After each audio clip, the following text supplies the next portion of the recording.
Boa tarde a todos. Estamos dando início a mais um painel tributário da CCA. Hoje eu apresento na primeira parte a legislação estadual, tanto a parte da regulamentação como das orientações normativas. Depois o colega André vai então apresentar as alterações e notícias na área previdenciária. E por último, diferentemente de outras vezes, o colega Reginaldo então vai apresentar a parte federal, as alterações vinculadas à legislação federal envolvendo imposto de renda, PIS, COFINS e outros tributos federais.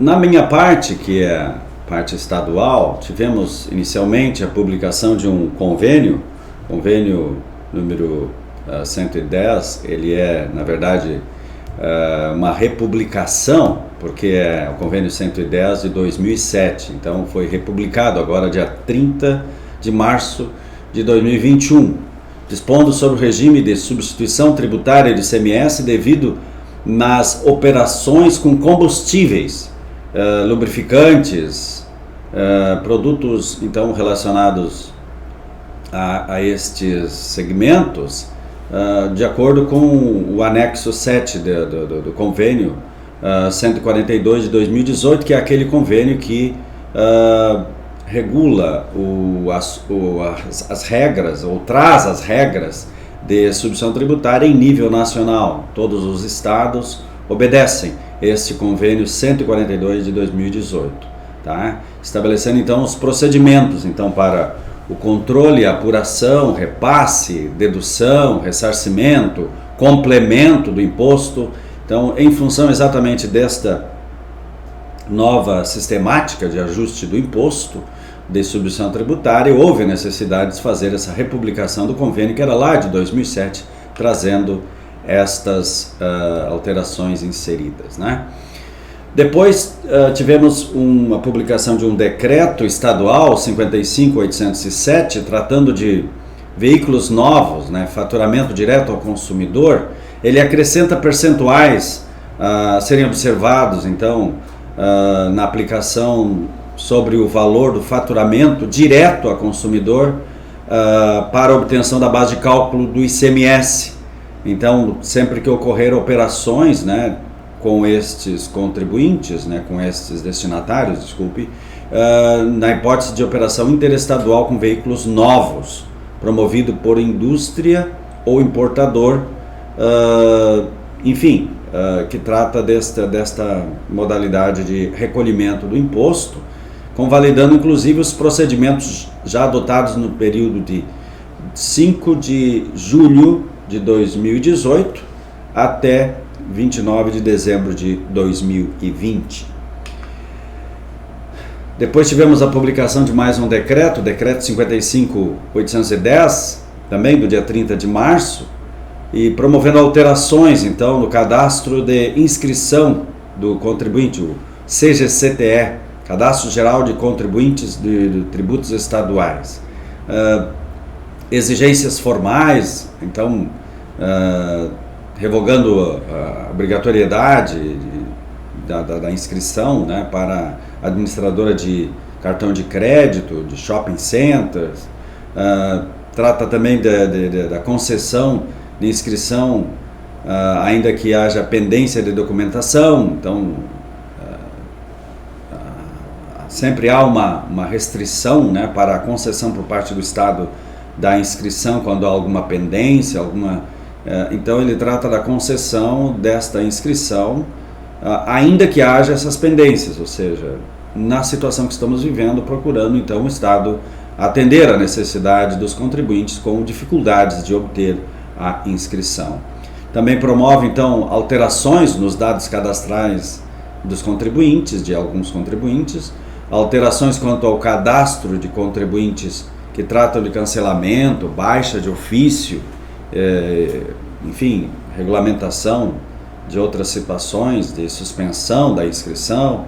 Então, esse decreto promove alteração quanto à atualização das presunções legais relativas à inidoneidade do documento fiscal, conforme no livro 2, lá, artigo 13, né, nós temos uma série de situações que tornam o documento inidôneo, então ele atualiza aquelas presunções.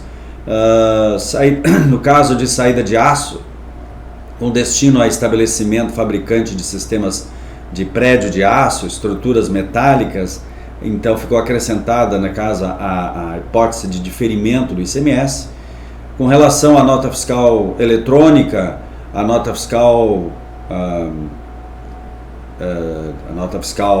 de consumidor eletrônica e também o conhecimento de transporte, promoveu então alterações relativas à emissão em caso de contribuinte com inscrição cancelada, suspensa, baixada de ofício ou pendente de documentação.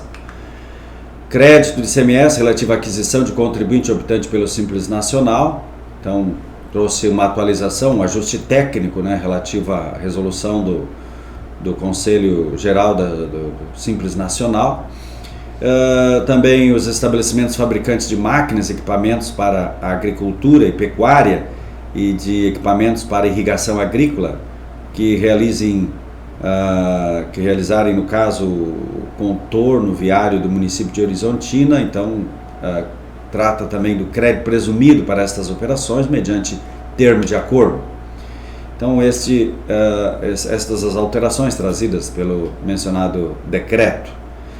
Depois tivemos o decreto 55.816, publicado também no dia 30, tratando das margens de valor agregada ajustada, que era algo que ainda estava faltando desde o início do ano, em função da alteração da alíquota. E nós tínhamos as margens equalizadas para 18%. Nós temos a alíquota interestadual na entrada das mercadorias no Rio Grande do Sul com 12%, porque esta é a alíquota utilizada por aqueles contribuintes de outra unidade da federação que utilizam a alíquota de 12% na operação interestadual, e a mesma operação, a mesma mercadoria internamente era 18%. Então havia uma equalização, né, na margem de valor agregada, ajustando de forma que a carga se equalizasse, tanto a interna como a interestadual, né, apesar da alíquota ser diferente, 18% e 12%. Agora, a partir de 1º de janeiro de 2021, com a redução de 0,5% na alíquota de 18%, que virou 17,5%, foi necessário fazer um ajuste nestas margens de valor agregada utilizada na operação interestadual, a chamada MVA ajustada, exatamente para reduzir proporcionalmente, né, ou ajustar proporcionalmente essa questão da alíquota, tá? Então, os percentuais então ficaram ajustados com base, né, como base de cálculo do imposto devido na substituição tributária nas operações interestaduais dos diversos segmentos que constam lá no apêndice 2, seções 2 e 3, constante do regulamento do ICMS. Tá? Depois tivemos o decreto 55.817, também publicado no dia 30 de março, que prorroga benefícios relativos aos insumos agropecuários. Prorroga então até 31 de dezembro de 2021 a isenção nas saídas internas, tal como previsto lá no livro 1, artigo 9º, inciso 8º, né? E também no inciso 9º, né? Todos publicados no regulamento do ICMS. E também prorroga até 31 de dezembro de 2021 a redução da base de cálculo, que também é aplicável, né, nas saídas interestaduais de insumos agropecuários. Também, então, ficou prorrogada aquelas reduções de 70%, 40%, conforme o caso, né? São algumas reduções diferenciadas, né? E que ficaram, então, prorrogadas até 31 de dezembro de 2021. Também tivemos um outro decreto, 55.818, esse é um grande decreto, traz várias prorrogações, crédito presumido, redução da base de cálculo, isenção, e ainda outros assuntos,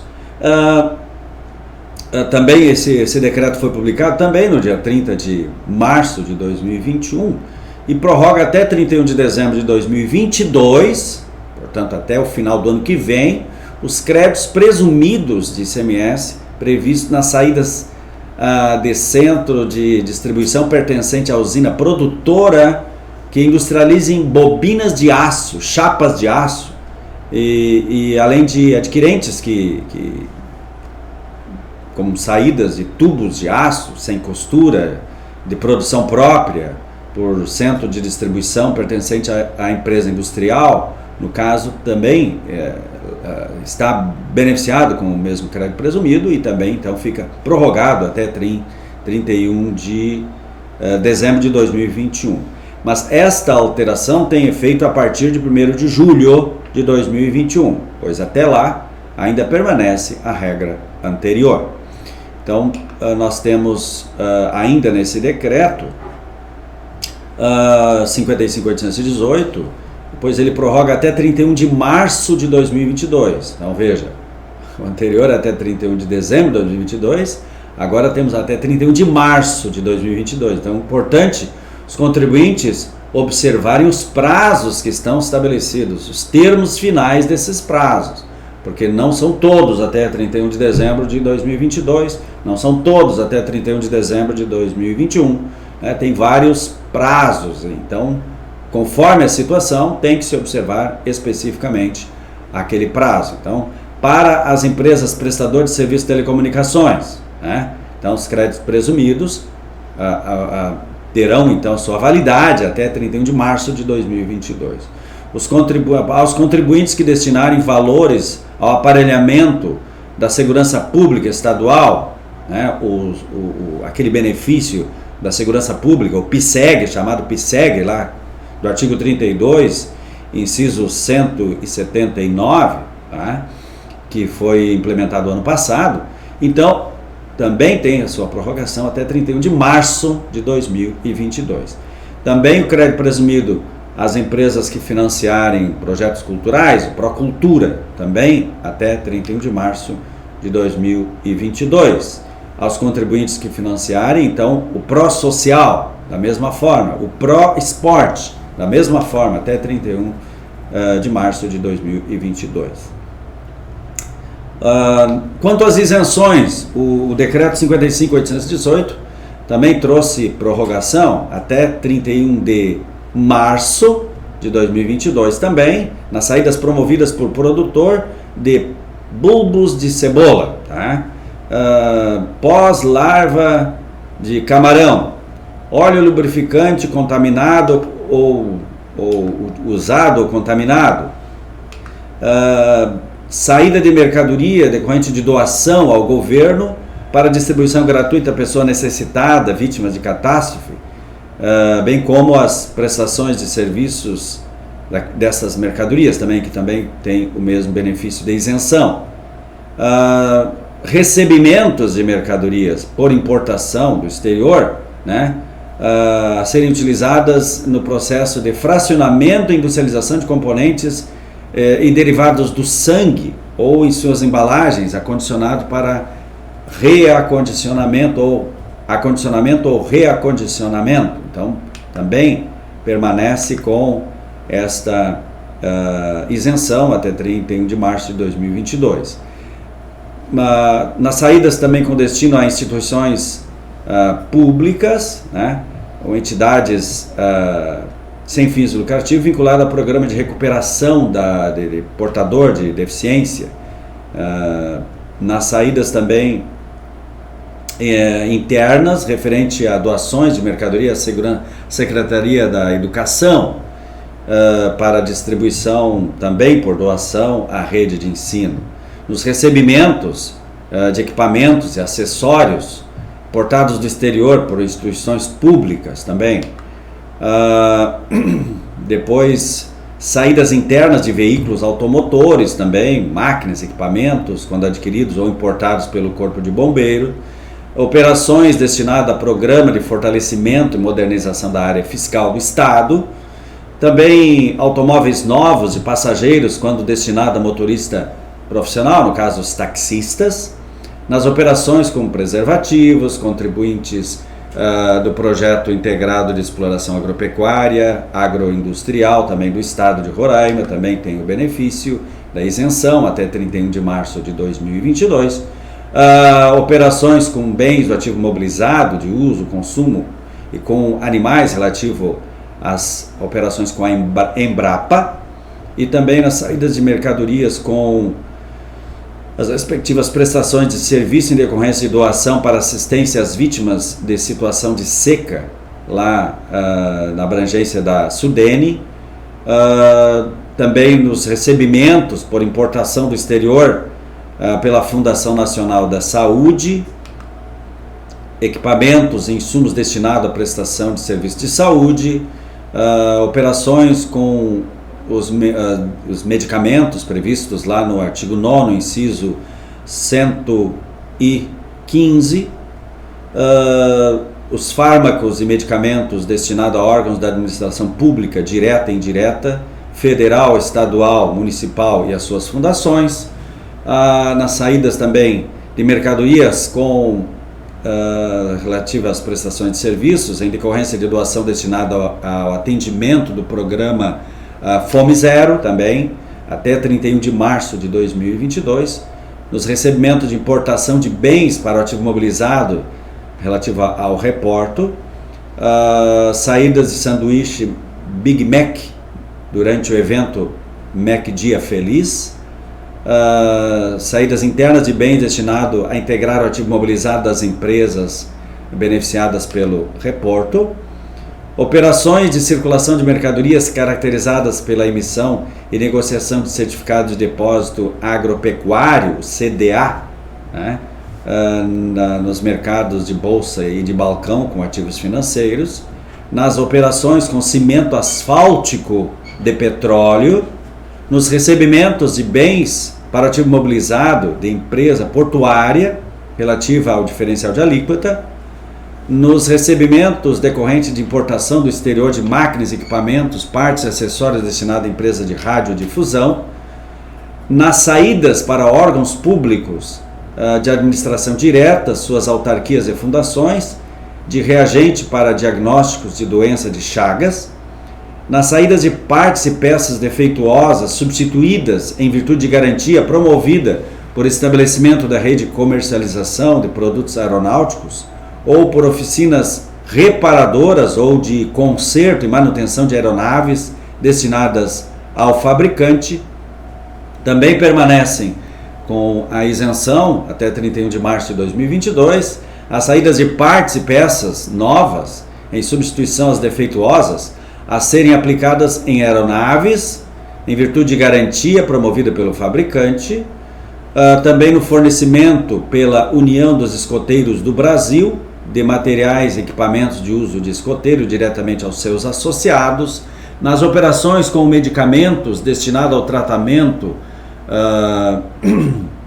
da gripe A, né, vinculada ao programa da Farmácia Popular do Brasil, nos recebimentos decorrentes de importação do exterior de pós-larvas de camarão e de reprodutores SPF para fins de melhoramento genético efetuada por produtores, nas saídas de reprodutor de camarão marinho produzido no país, nas saídas interestaduais de arroz orgânico destinado à merenda escolar da rede pública de ensino, recebimento decorrente de importação de placas, testes e soluções diluentes, bem como nas saídas internas de frascos, cartuchos, rótulas, caixas de transportes destinado à montagem de kits diagnóstico para detecção imunorrápida da Zika, dengue, chikungunya, febre amarela, vírus da imunodeficiência humana, o HIV,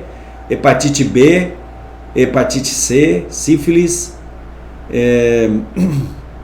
Depois, em relação às isenções relativa à transferência de bens destinado à manutenção do gasoduto Brasil-Bolívia, previsto no artigo 9º, inciso 135, a alteração, ela promove então a extensão dessa isenção, prorroga a isenção, especialmente em relação a este caso, até 31 de dezembro de 2021. Então, os demais que foram citados até agora era até 31 de março de 2022. E pelo mesmo decreto 55.818, né, nós temos a prorrogação, neste caso, né, para as transferências de bens relativas ao gasoduto Brasil-Bolívia, né, então vai até 31 de dezembro de 2021. Então, um prazo não tão extenso, né, mas até o final deste ano. Depois, então, tivemos as prorrogações até 31 de março de 2022 das isenções de serviço, tá? Na prestação de serviços interna de transporte calcário, então até 31 de março de 2022. Então é um item separado daqueles outros que eram isenções de mercadorias, né? Operações, importações, enfim. Agora temos então isenções de serviços, né? Também até 31 de março de 2022, nas prestações de serviços de transporte de mercadorias destinado ao programa de fortalecimento e modernização da área fiscal do Estado, né? Então, também até 31 de março de 2022. Porém, nas prestações de serviço de transporte intermunicipal de cargas, previstas lá no artigo 10, inciso 9 do Regulamento ICMS, no livro 1, ficou então prorrogada a isenção, né, que terminou agora dia 31 de março, né, ficou prorrogada até 31 de julho de 2021. Então temos poucos meses ainda, né, de previsão dessa isenção, mas é importante que principalmente as transportadoras, né, que utilizam essa isenção nas prestações de serviços intermunicipais, então nas operações internas, né, prestações internas no estado do Rio Grande do Sul de transporte de cargas, né, então terão assegurada a isenção ainda até 31 de julho de 2021. Tá? Depois, então, esse mesmo decreto trata também, o 55.818, trata da redução da base de cálculo ICMS vinculadas às mercadorias. Tá? Então, prorroga redução da base de cálculo agora. Já tratamos de isenções, né? Tanto de mercadorias como de serviço, crédito presumido, alguma coisa, e agora temos redução da base de cálculo, né, nas mercadorias. Até 31 de março de 2022, saídas de máquinas, aparelhos e equipamentos industriais. Tá? Muitas empresas utilizam esse benefício, né, que tem base no convênio 52/91, né? Então, está lá no artigo 23, inciso 13, né? E também para máquinas e equipamentos agrícolas, que é o próximo inciso 14, né?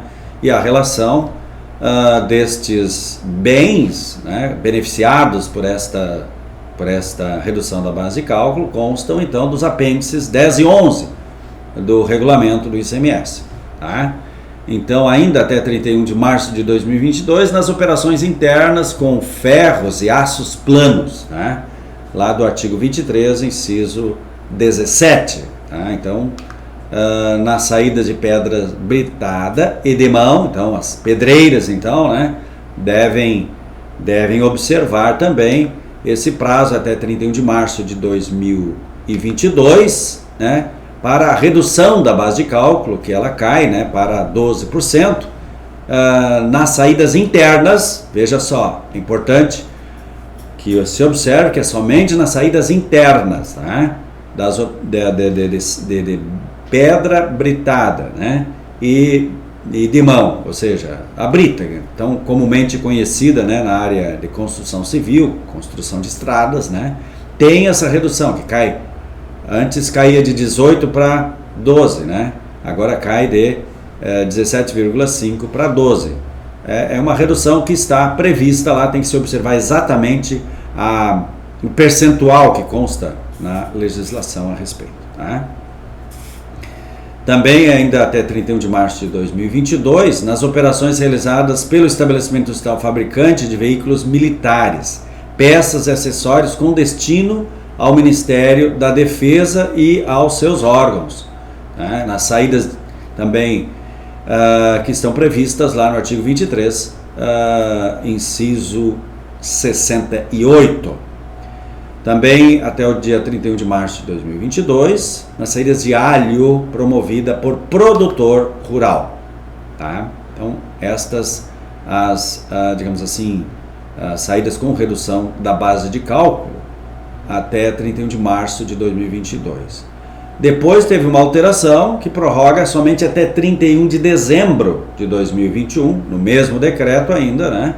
A redução da base de cálculo também nas operações com aeronaves, peças e acessórios para aeronaves, né?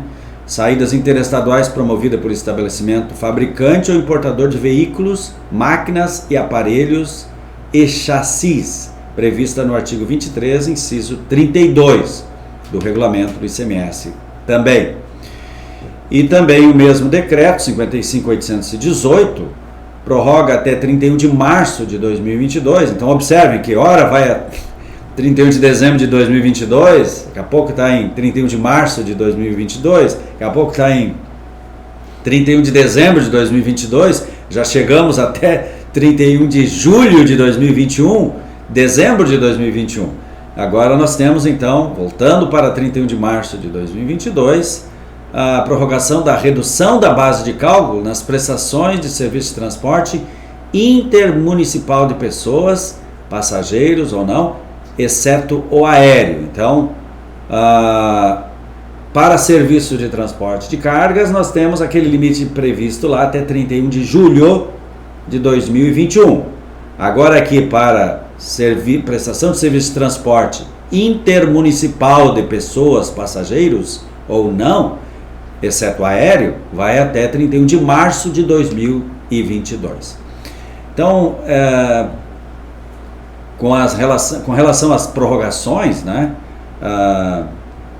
de redução da base de cálculo, crédito presumido, isenções, né, foram vários as datas, né, e temos também, por último, ainda nesse decreto, um ajuste, tá, relativo a crédito presumido, mas daí não se trata propriamente de prorrogação, mas um ajuste na referência dos valores do ICMS pago no ano anterior em relação à pró-cultura, aos benefícios de crédito presumido, né, pró-social, do pró-esporte no Rio Grande do Sul, né.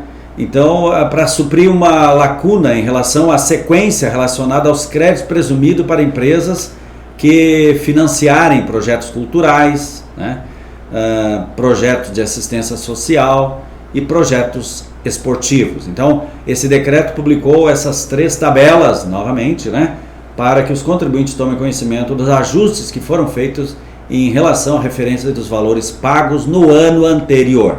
Tá? Então, é importante que quem tem feito estes aportes, né, de valores para esses benefícios fiscais, tenham presente que houve essa alteração em relação aos valores de ICMS pagos no ano anterior, que dão base para esse crédito presumido. Tá?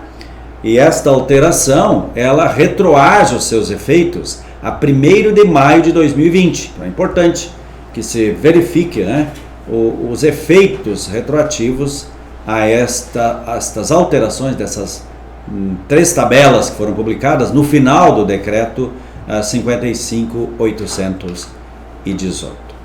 Tá? Então, estas grandes alterações, né, mais vinculada a volume de alterações, né, quanto a prorrogações e ajustes nos benefícios fiscais ocorridas no estado do Rio Grande do Sul na semana passada. Depois, passando para as orientações normativas, tivemos, em relação ao ICMS substituição tributária, a questão da vigência das tabelas de preços de bebidas. A Instrução Normativa 27 foi publicada também no dia 30 de março, esse dia 30 de março, teve uma série de publicações de legislação estadual. Ela prorrogou até 30 de junho de 2021 os valores das tabelas de preços de bebidas constantes nos termos aditivos e aditamentos aos respectivos termos de acordo de substituição tributária, celebrados conforme o regulamento CMS, no artigo 92, inciso 4º, que tem efeitos, né, e se encerrariam na data de 31 de março de 2021. Então ficaram mantidos os preços alterados ou incluídos por aditamentos firmados até 31 de março de 2021. As empresas que então se envolvem, né, com a tributação por substituição tributária de bebidas, né, e tem os seus preços através dessas tabelas, né, em termos, que estão constantes em termos de acordos, né, e respectivos aditivos, devem observar então que, apesar de terem findado os prazos em 31 de março, aqueles preços continuam valendo, então, de acordo com essas tabelas, até 31, que foram publicados até 31 de março, né, de 2021, valendo então até 30 de junho de 2021. Esses termos de aditivos, né, eles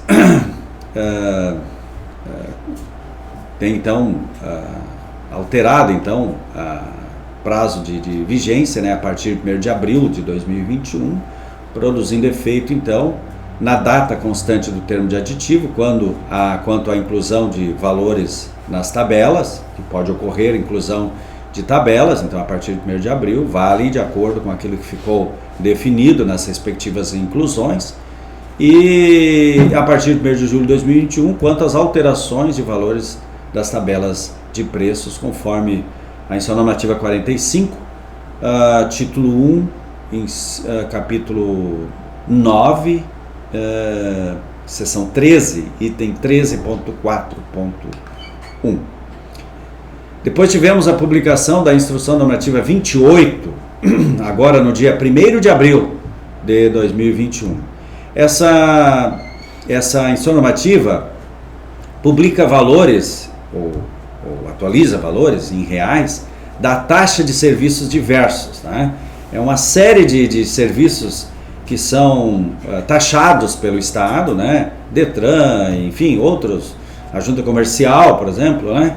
E que tiveram então os valores, né, ajustados no período agora de 1º de abril de 2021, valendo até 31 de janeiro de 2022, tá? Isso aí está lá no apêndice 14 da Instrução Normativa 45/98. Então é importante que aqueles contribuintes, né, que se envolvem com Junta Comercial, Detran e outras atividades ligadas aos serviços públicos estaduais, né, que dependem, né, do cumprimento e do pagamento, né, dessa taxa de serviço diverso, observem a nova tabela publicada agora no dia 1º de abril, válida de 1º de abril de 2021 até 31 de janeiro de 2022. Tivemos depois, ainda dentro das orientações normativas, uma notícia no portal da Nota Fiscal Eletrônica, publicada no dia 25 de março, tá? Contendo alterações vinculadas à Nota Fiscal Eletrônica, né? Na versão 1.2 da Nota Técnica 6 de 2020, tá? Que trata do intermediador ou agenciador das operações, com o objetivo de possibilitar que as empresas passem a informar os novos campos previstos de acordo com esta nota técnica, sem aplicação das regras de validação, que só serão ativadas a partir de setembro de 2021. É uma série de facilitações que têm sido feitas exatamente diante da dificuldade que estamos vivendo nos nossos dias atuais. E por último, então, uma publicação da versão 1.0 da Nota Técnica 002 de 2021, que, de acordo com a notícia veiculada no portal da Nota Fiscal Eletrônica, no dia 26 de março de 2021, né, está lá na aba Documentos, opção Nota Técnica, né, e divulga a criação e atualização das regras de validação dos campos do arquivo da nota fiscal eletrônica para adequação à nota fiscal fácil, aquela nota fiscal utilizada por produtor, por não contribuintes, né, implementada no estado do Rio Grande do Sul. Então eram estas as orientações e alterações, né, que gostaríamos de trazer vinculadas à área estadual. E agora então passo a palavra para o colega André, que dará continuidade nas alterações vinculadas à legislação previdenciária. Uma boa tarde a todos e uma boa semana.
Boa tarde a todos.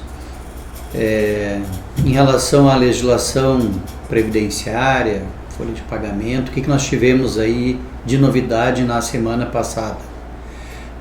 Nós tivemos novidades em relação ao E-Social, né? Em nota publicada no portal do E-Social, foi comunicado que a partir de 1º de abril de 2021, o acesso para os usuários que utilizam o certificado digital para realizarem login nos módulos web do E-Social será exclusivo via plataforma gov.br. Já para aqueles usuários que acessam o sistema por meio de código de acesso e senha, inclusive o caso dos empregadores domésticos, o acesso pelo gov.br é opcional e as duas formas de acesso permanecerão disponíveis para esses usuários, ou seja, eles poderão continuar acessando o E-Social tanto pela forma usual quanto por meio do login único. Para mais informações sobre o acesso do E-Social via gov.br e como se cadastrar na plataforma, recomendo que consultem a página do portal, que é www.gov.br, acesso ao sistema, acesso ao E-Social por meio do gov.br, certo? Depois, ainda em relação ao E-Social, nós tivemos recentemente uma revisão da nota orientativa número 1 de 2021, que disciplinou as regras que deverão ser observadas durante o período de convivência entre as versões 2.5, que é a versão que hoje está valendo, e a versão S1.0, a S de simplificado, porque vai ter uma simplificação no E-Social. Esse período de convivência, ele irá de 10 de maio de 2021 a 9 de março de 2022. Então, aproveitando a oportunidade, gostaria de repassar com vocês as regras gerais de convivência desse período aí que vai valer de maio de 2021 a março de 2022, no tocante à convivência dessas duas versões. Então, as regras gerais, a primeira delas, os eventos podem ser recebidos na versão 2.5 ou na versão S1.0, inclusive em um mesmo conjunto de eventos. Alguns podem estar em uma versão ou em outra versão, não teria problema, até o nosso limite de convivência, obviamente. Depois, as regras de validação aplicadas no processamento da recepção do evento serão aquelas da versão em que o evento foi enviado. 3. Serão permitidos eventos extemporâneos e de retificação em ambas as versões durante o período de convivência. E após 9 de março de 2022, somente na versão S1.0.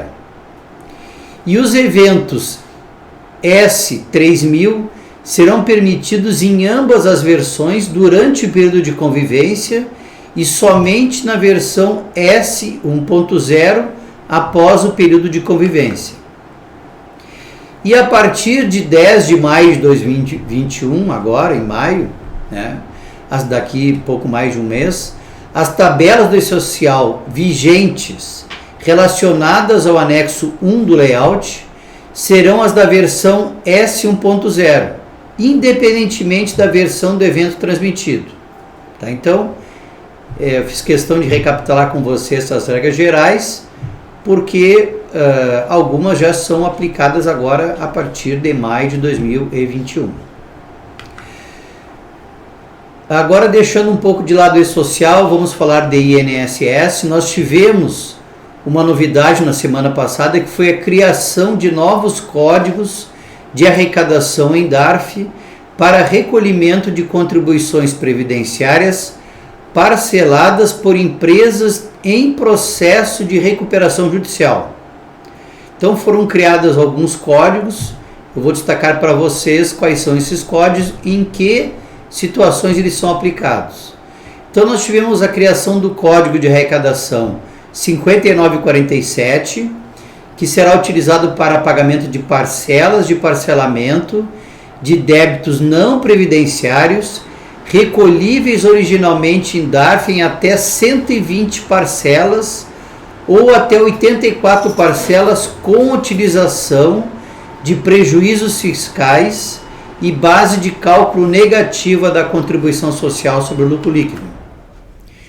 Temos também a criação do Código 5976, destinado para parcelamento de tributos retidos, descontados, recolhíveis originalmente em DARF, IOF, Imposto de Renda retido na fonte, contribuição previdenciária, em até 24 parcelas. Temos o Código 5982, para parcelamento de débitos patronais, recolhíveis originalmente em DARF. Então seriam contribuições previdenciárias e contribuição devida por lei a terceiros, e em até 60 parcelas. Tivemos também a criação do Código 6005, para parcelamento de débitos patronais, recolhíveis originalmente em GPS, que são as contribuições previdenciárias e contribuições destinadas a terceiros, e em até 60 parcelas. E por último, Código 6011, para parcelamento de débitos retidos, descontados, recolhíveis originalmente em GPS, contribuições previdenciárias normais daí, em até 24 parcelas. Então, esses foram os códigos criados para recolhimento de débitos destinados a parcelamento de empresas em recuperação judicial. No tocante às soluções de consulta publicadas pela Receita Federal na semana passada, tivemos duas que tratam especificamente de questões relacionadas a contribuições previdenciárias que eu gostaria de trazer para vocês. A primeira que trazemos, para informar-lhes, se refere à contribuição rural sobre a comercialização pelo produtor rural de ovos incubáveis. Como vocês sabem, não há incidência de contribuição previdenciária, né, Fundo Rural, no caso do produtor rural que comercializa produtos de origem animal destinado à reprodução ou criação pecuária ou granjeira, desde que vendida pelo próprio produtor a quem a utilize diretamente com essa finalidade. Então, no caso dos ovos incubáveis, ele faz mais ou menos o que faz uma semente para a agricultura. Então, a semente ela é usada para a agricultura, ela gera um produto, um grão, e esse grão é comercializado. Então, o ovo, da mesma forma, o ovo incubável, ele vai gerar o pinto, que depois vai ser vendido, né, criado pelas granjas e comercializado. Então, tanto o ovo, né, quanto a semente, nesse nosso exemplo, eles não são base de cálculo de contribuição previdenciária rural, que seria o nosso famoso Fundo Rural, em nome popular.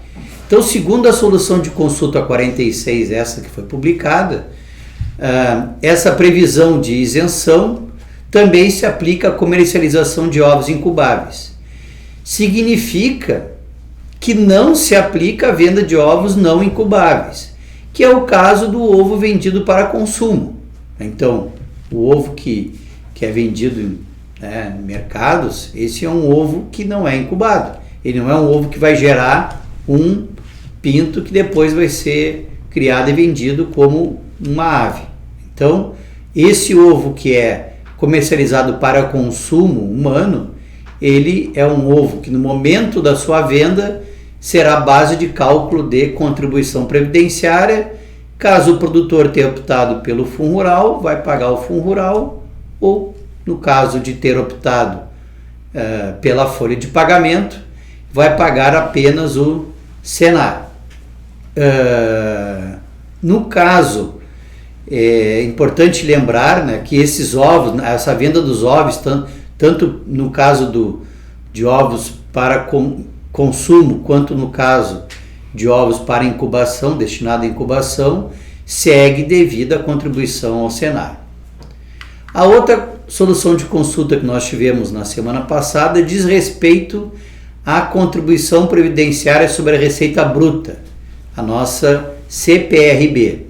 Segundo a solução de consulta 52 da Receita Federal, as receitas auferidas com a venda de ativos imobilizados não devem ser consideradas como receita bruta para fins de apuração da CPRB, se tais ativos forem utilizados nas atividades da pessoa jurídicas e suas vendas não constituírem objeto social da empresa. O que isso significa?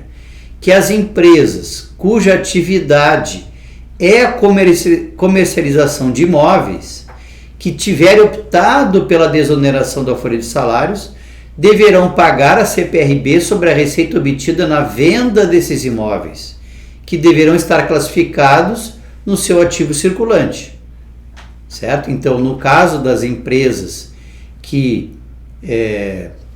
têm uma outra atividade e esses imóveis faz parte do seu imobilizado, no momento que elas vendem esse imóvel, essa receita, se é uma empresa sujeita à contribuição previdenciária sobre a receita bruta, essa receita da venda desse imóvel, especificamente, não será base de contribuição. Então, essas as informações que teríamos para hoje na área previdenciária. Desejo a todos um bom início de semana e uma boa tarde a todos.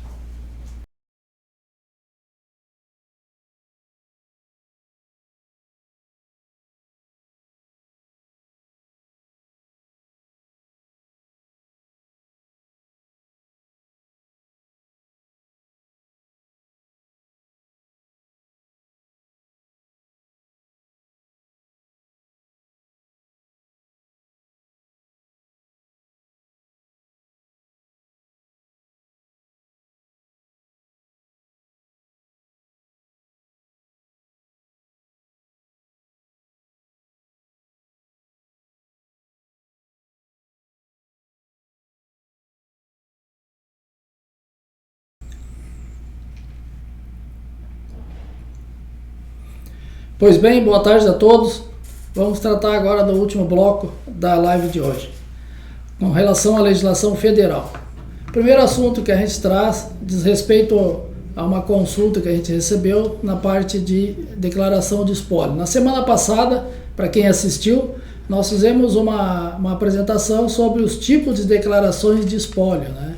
A declaração inicial, as intermediárias e a final.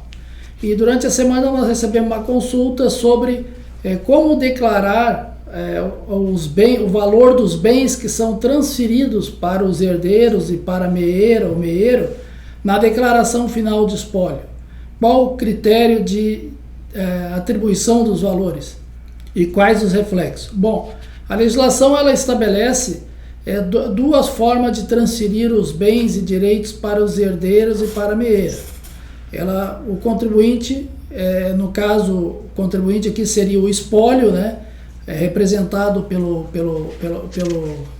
seu procurador, inventariante, ele pode optar em transferir os bens para os herdeiros, para o meeiro, pelo valor de mercado, certo? O valor de mercado dos bens, então, ao valor atualizado dos bens, o valor aquele que serviu de base lá para fins do ITCD, que é o valor de mercado que o espólio tem como efetivamente declarado. Então, o contribuinte pode, os herdeiros e o meeira, podem optar em receber os bens pelo valor de mercado. Então, tem que pegar qual é o valor que foi atribuído no ITCD e vamos atualizar o valor dos bens. Na declaração de espólio, é feito uma declaração do valor. Lá tem o valor do custo declarado pelo espólio, custo fiscal, e o valor de transferência, que nesse caso seria o valor de mercado, que vai ser superior ao custo. Bom, se eu optar pelo valor de mercado, o reflexo que dá na declaração do espólio é que o espólio tem que apurar ganho de capital, certo? Tem que fazer a demonstração da apuração do ganho de capital e verificar o quanto seria devido ou não de imposto de renda sobre o ganho de capital apurado pelo espólio em função da opção pela transferência aos herdeiros e a meeira ou meeiro dos bens pelo valor atualizado. Por quê? Porque uma vez transferindo os bens pelo valor atualizado, os herdeiros e a meeira vão declarar nas suas declarações o valor atualizado dos bens pelo valor de mercado e que vai servir base de custo dali para frente. É lógico que em função dessa transferência pelo valor de mercado, o fisco exige a apuração do ganho de capital e o recolhimento do imposto de renda.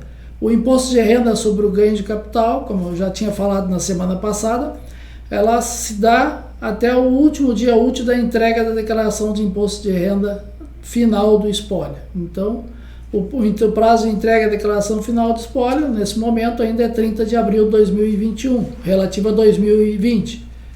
Até lá tem que ser recolhido o imposto de renda incidente sobre o ganho de capital apurado pelo espólio na declaração final, certo?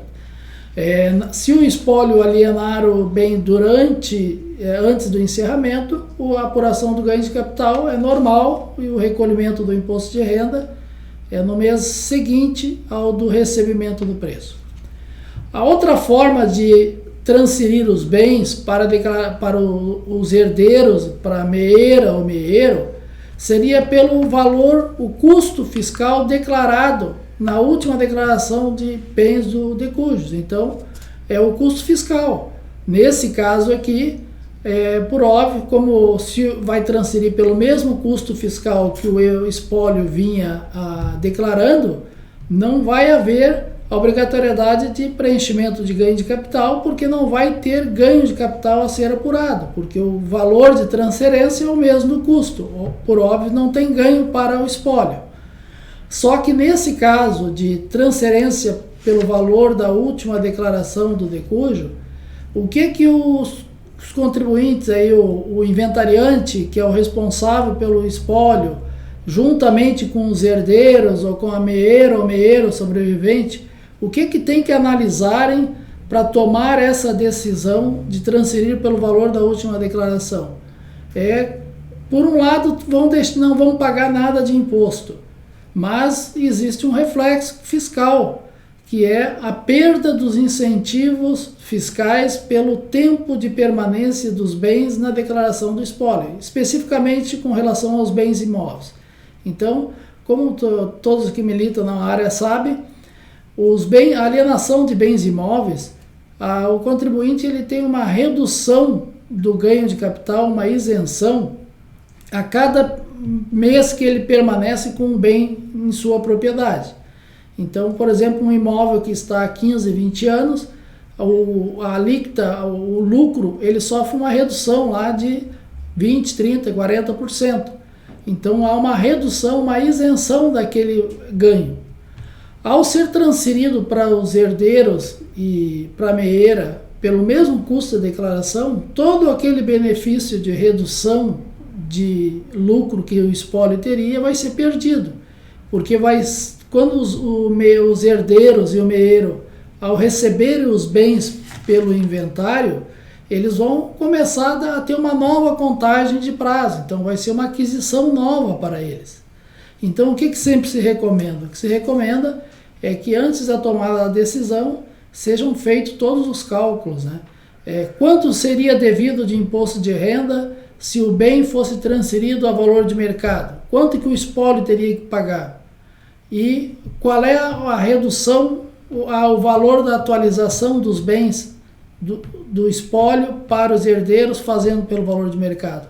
E aí comparar para ver. Deve ser analisado também qual é a intenção dos herdeiros, da meeira, do meeiro em relação aos bens, se é permanecer com esses bens por um longo período ainda de uso ou como investimento, ou se é uma intenção de venda de imediato, ou colocar à venda. Tudo isso deve ser analisado na definição do valor a ser atribuído na transferência dos bens para herdeiros, meeira ou meeiro. Ou seja, o aspecto tributário. Nem sempre o fato de transferir os bens pelo valor da última declaração do espólio pode ser uma decisão vantajosa.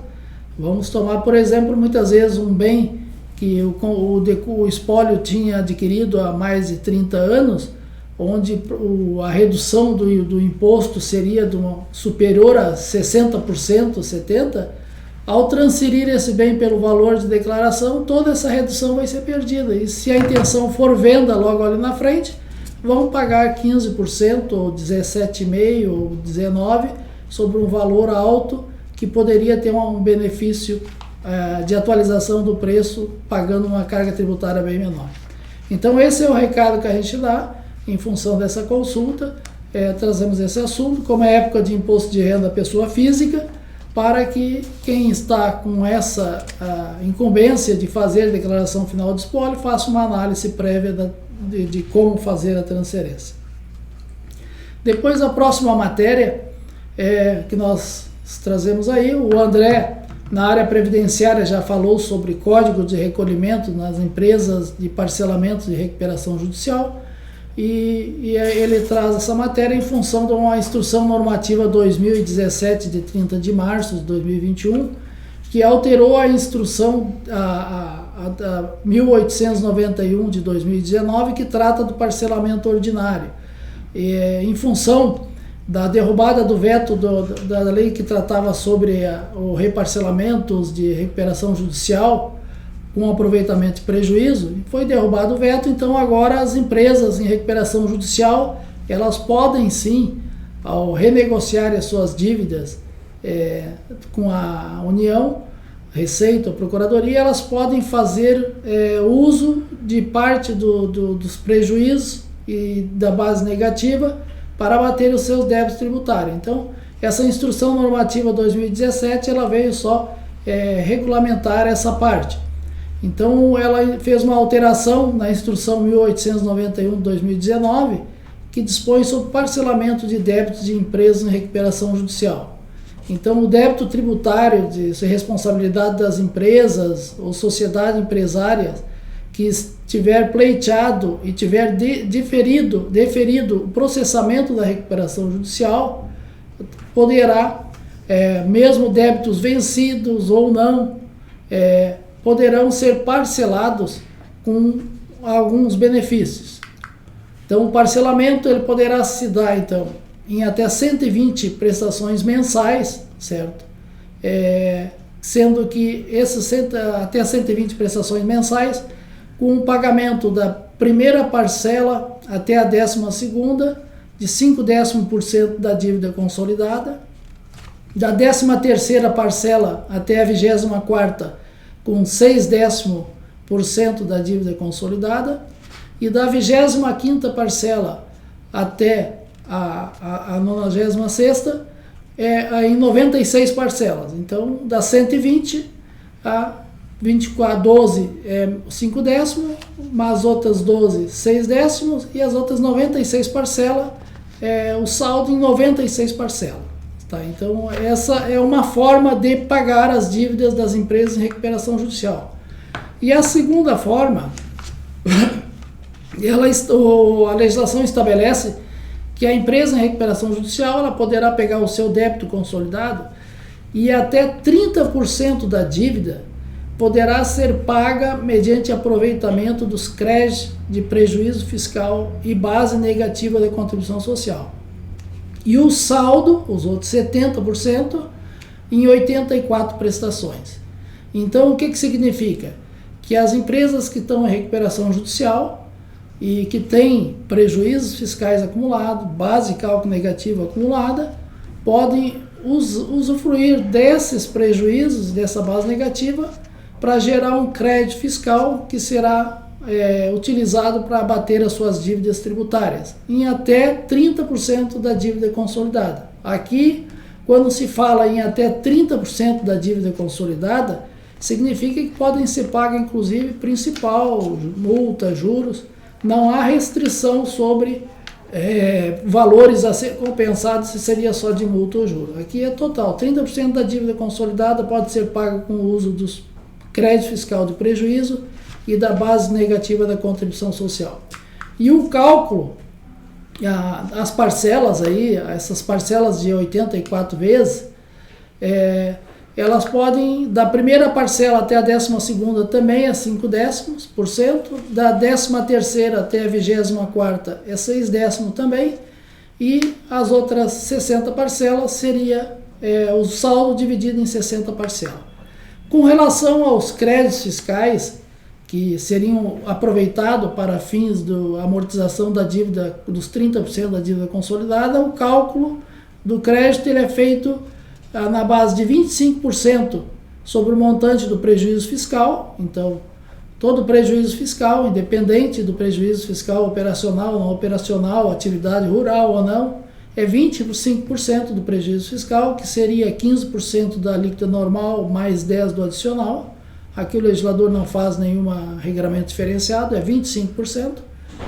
E nos demais casos, no caso da contribuição social, sim, a contribuição social ela segue a alíquota da pessoa jurídica. Então, aquelas pessoas jurídicas de seguros privados e capitalização seria 20%, as receitas de instituições financeiras demais 17%, e as demais pessoas jurídicas em geral seria 9% o cálculo do crédito sobre a base de cálculo negativa da contribuição social. Então, com relação às empresas em recuperação judicial, essa é a novidade que temos e que foi trazida em função da derrubada do veto da vedação que tinha sido dado para compensar prejuízo e base negativa. Por último, agora aí a gente traz só uma informação que foi disponibilizado no dia 1º de abril, no 31 de março, a versão do sistema da FD Contribuições, que é a versão 5.0.0. Então, essa nova versão da FD Contribuições, ela passa a ser aplicável para os fatos geradores a partir de 1º de abril, certo? E essa versão ela traz algumas atualizações e, basicamente, a partir de 1º de abril, então os fatos geradores a partir de 1º de abril são aplicadas essas versões e a partir também de 1º de abril, nós já estamos em abril, todas as demais entregas do sistema das versões anteriores, as FD, vão ter que ser entregues também nessa versão 5.0.0. Então, As versões 4.0, 4.0.1, 4.0.2, 4.10, 4.11, essas aí só poderão ser utilizadas até 31 de março. Então, a partir de 1º de abril, o que vale para fins de entrega de FD contribuições é a 5.0.0. Com relação às FD contribuições, o que se deixa sempre como recomendação? Quem tem os sistemas antigos, aí nos sistemas anteriores, manterem sempre uma cópia, né, de segurança de todas as escriturações nas bases de dados, e inclusive manter sempre uma cópia de segurança de todos esses sistemas anteriores aí, para caso tenha que fazer alguma recuperação ou fazer algum reprocessamento, muitas vezes precisar. Então, é sempre importante a manutenção da base completa de dados das FD, das declarações de períodos anteriores, para evitar algum transtorno no caso de reprocessamento. Com relação à legislação federal, este seria o recado que a gente gostaria de transmitir aos senhores. Deixamos aqui espaço para consultas e desejamos desde já uma ótima restante de semana para todos. Um abraço e até a próxima apresentação.